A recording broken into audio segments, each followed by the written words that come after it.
Ձեզ ուզում եմ նախ հարցնեմ եկեղեցու հետ կապված, իշխանությունը պարբերաբար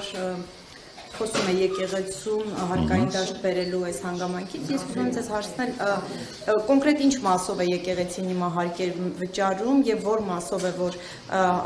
դուք էլ օրինակ մտածում եք այդ մասին եւ գուցե նախաձեռնություն լինի, որ եկեղեցին հարկային դաշտում հայտնվի։ Ճիշտ ասած նման քննարկում եւ նախաձեռնություն այս բան չկա։ Չէ, ես հարցնում եմ որ մասով է այս բային եկեղեցին հարկեր։ Չէ, իշխանությունը պարբերաբար է խոսել այդ մասին, հիմա էլ խոսում է, նկատի ունեմ։ Ես այս բանին եմ ասում, ես ինքս էլ որևէ քննարկման չեմ մասնակցել, նման քննարկում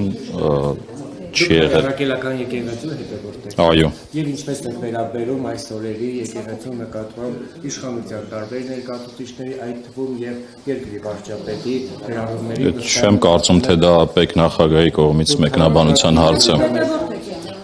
Եվ քաղաքական թիմի անդամ եք։ Իսում եք, հա, բոլոր այդ գրառումները։ Ես որևէ կուսակցության անդամ չեմ, նախ սկսենք այդտեղից։ Երկրորդն էլ դա չեմ կարծում պետք նախագահի մեկնաբանության հարց է։ Արգելից հիմա ես որպես պետք նախագահ այստեղ կանգնած ձեր հարցերին եմ պատասխանում, հետևաբար թույլ տվեք չմեկնաբանել դա, որովհետև դա իմ աշխատանքը չէ։ Արգելից նորից նույն հարցն եք տալիս, ես նույն պատասխանն եմ կրկնելու։ Երբ որ ասում են, որ պետք է թափանցիկություն ապահովի եկեղեցին, ինչ նկատի ունեն, եթե եկեղեցին հարկեր վճարում է, թափանցիկություն ասելով ինչ են հասկանում, դες այս հարցը չի հետաքրքրում։ Եվ ինչ անհրաժեշտություն կա։ Անկեղծ ասած չեմ լսել, ինչ կոնկրետ ինչ թափանցիկության մասին է, հարկերի վերաբերյալ թափանցիկության մասին ենք խոսում։ Այդ մասով էլի դուք ներկայացիք, պարոն Հակոբյան, եկեղեցու հետ Հա,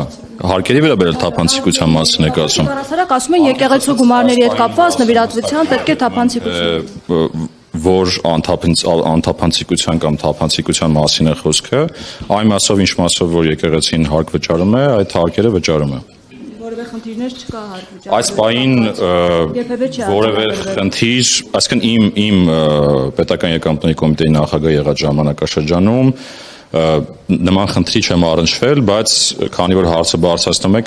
ավելի մանրամասն փորձենք հասկանալ, եթե նման խնդիր կա։ Այսինքն անհիմն է քննադատությունները, եթե հարկերը վճարեն, անհիմն է այդ քննադատությունները, մեղադրանքները, այսինքն եկեղեցին հարկերը վճարում, ամեն ինչ նորմալ է, բայց Մասին վերջի շրջանում ճիշտ ասած խոսակցություն որպես այդպեսին ես չեմ հիշում, որ եղած լինի այս։